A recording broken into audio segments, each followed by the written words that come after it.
For ballotment, actually it should follow a physics principle. The physics principle says that there should be a swelling and there should be a fluid around it. Fluid is kind of thing around it, and it should connected with the stalk so that once it hits to the structure above, it comes back recoiling it due to presence of the stalk. So kidney has similar thing. There is a stalk in form of renal vessels, and the perinephric fat act as a fluidish kind of media, and once you push with one hand it goes above, and due to presence of this stalk it comes back.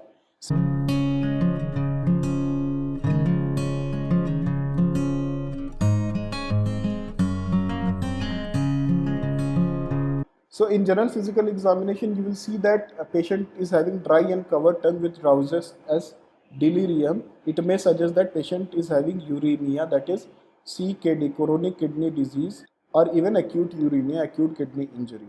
And it is usually associated with hypertension. So, and hypertension will start with the headache. So, and there may be patient with cachexia in malignancy of the kidney or urinary bladder, or even sometimes in renal tuberculosis.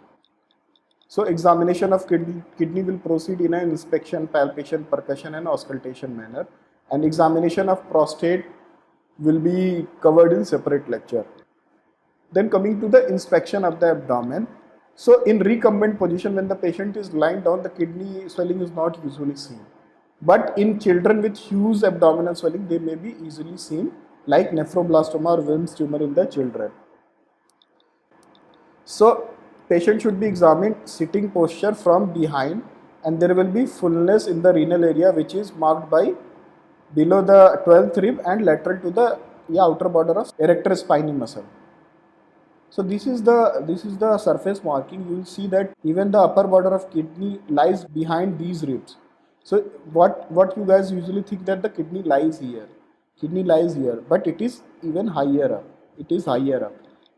So this is the surface marking of the kidney. Therefore, it is difficult to palpate the kidney by traditional method of palpation. So there is a special method of palpation which is known as bimanual palpation. Bi means two, and manual means manum is for hand. So when you use two hands for examination, then it is known as bimanual.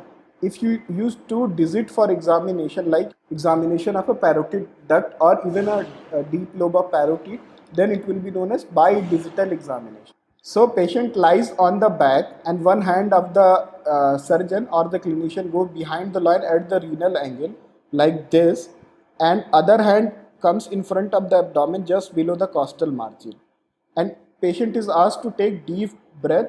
With each expiration you will press the anterior hand, you will press the hand which is lying anteriorly with each expiration, and after 3-4 expiration you will be able to palpate the renal lump if it is enlarged, if there is enlarged kidney, or if there is a renal lump. But normally a kidney will not be even bimanually palpable if it is normal in size. So you will keep on pressing the hand like this with each expiration, and then you will try to palpate it.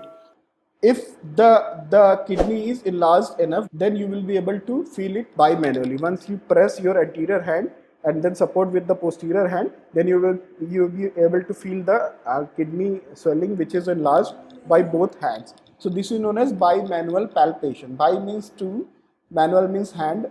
Examination by two hands is known as bimanual palpation. If the kidney has mild to moderate enlargement and you are not able to feel it bimanually, you are not able to compress sufficient enough to feel it, then there is a test which is known as ballotment.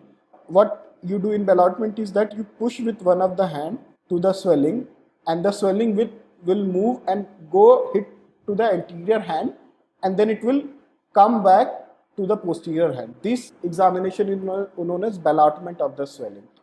For ballotment, actually it should follow a physics principle.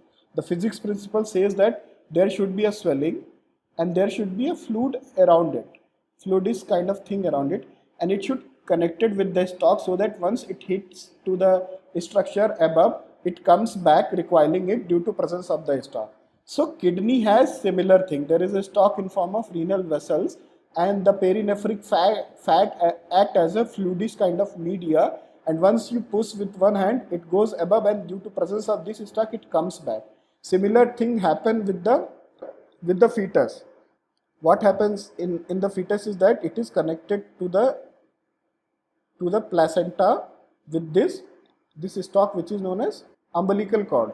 So, and there is a amniotic fluid all around. So once you try to palpate this head, it will go up to the anterior hand, then it will recoil back due to presence of this stalk.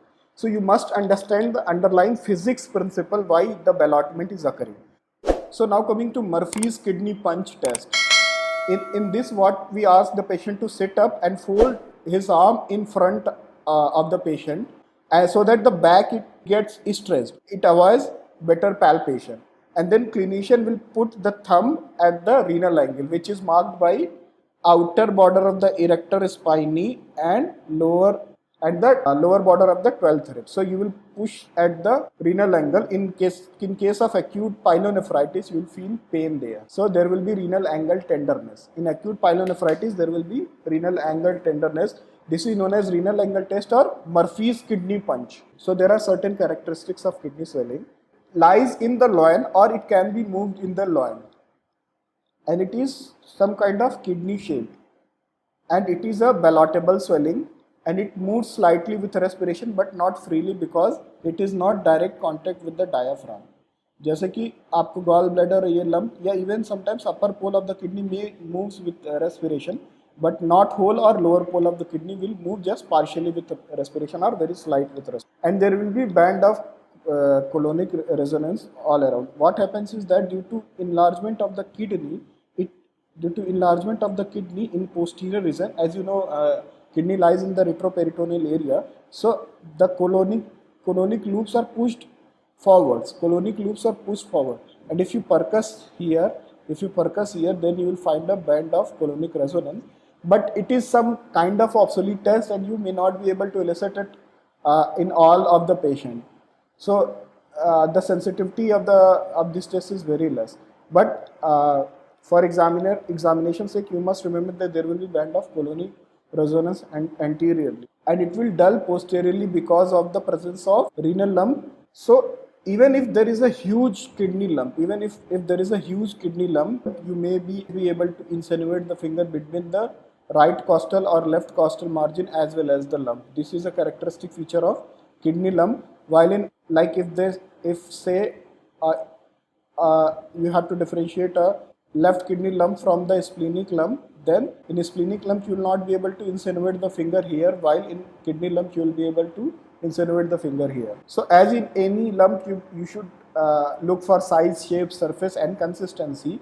So RCC and advanced tuberculosis, they are usually solid in consistency, while hydronephrosis and polycystic kidney, they will be cystic in nature. So then you will proceed for percussion. So as I already mentioned, there will be band of resonance due to presence of colon or small bowel anteriorly. There was a surgeon who introduced a method by his name, which is again obsolete and should never be performed because it causes much trauma and much discomfort. What it does is that you'll pass a tube from the rectal area into the colon, and then you will inflate it so that there is much of air, and you can find you can find a band of resonance all around. This is known as Baldwin method. You should never do it. And posteriorly there may be a dull note which will present lateral to the erector spinae muscle because the renal lump is occupying that space. Now you will proceed for auscultation of the swelling. If there is compromised renal flow in form of renal artery stenosis, and once you auscultate this area, there may be systolic bruit. Thank you guys. This is the end of lecture. I hope you understood it well. Please like, share and subscribe so that I can reach to maximum number of students.